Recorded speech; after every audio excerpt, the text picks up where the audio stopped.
ওরে দানব, তোর এই শরীর দিয়ে কি হবে? তুই তো স্রেফ একটা শয়তান, তোর কোনো কাজ নেই। চেয়ারম্যান সাহেব, আপনি আমায় অপমান করছেন। আল্লাহ একদিন আমারও দিন ফেরাবে, দেখে নিয়েন।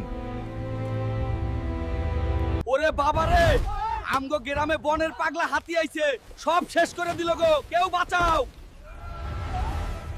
চেয়ারম্যান সাহেব, এখন কোথায় গেল আপনার সাহস? আপনি তো দেখি ভয়ে আমার লুঙ্গির তলে লুকাচ্ছেন। ওরে হাতি মামা, গ্রামবাসীর ক্ষতি করিস না।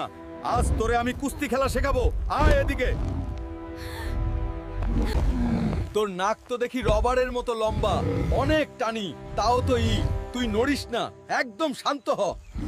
জানু, একটু জোর লাগাও, না হলে তো হাতি তোমায় ফুটবল বানিয়ে আমাদের ঘরে ঢুকিয়ে দেবে। হালু, ওরে আছাড় দিস না তো, ও তো বনের অবলা পশু, ওরে জাস্ট জঙ্গল পর্যন্ত তাড়িয়ে দে। এই তো বাগে আসছো হাতি মামা। আজ থেকে তুমি আমার বন্ধু। তোমার পিঠে চড়েই আমি বাজার যাব। চেয়ারম্যান সাহেব, এখন দেখলেন তো এই দানবের শক্তি।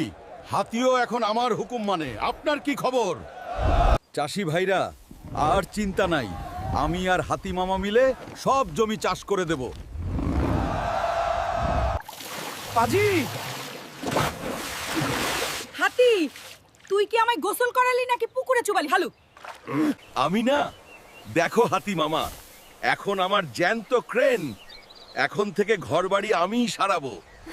ওরে হাতি, তুই আমার বাড়ি চল, আমি তোরে অনেক কলা দেব। ওই দানবটাকে ছেড়ে দে।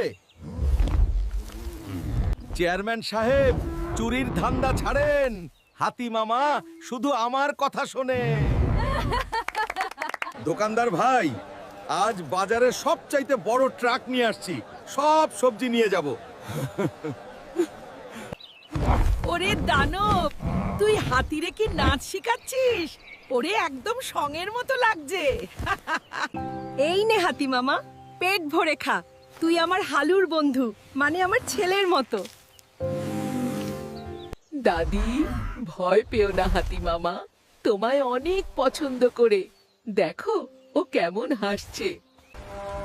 দানব ভাই, আপনি আর হাতি মামা থাকতে আমাদের আর কোনো অভাব থাকবে না। হাতি মামা, গোল করো।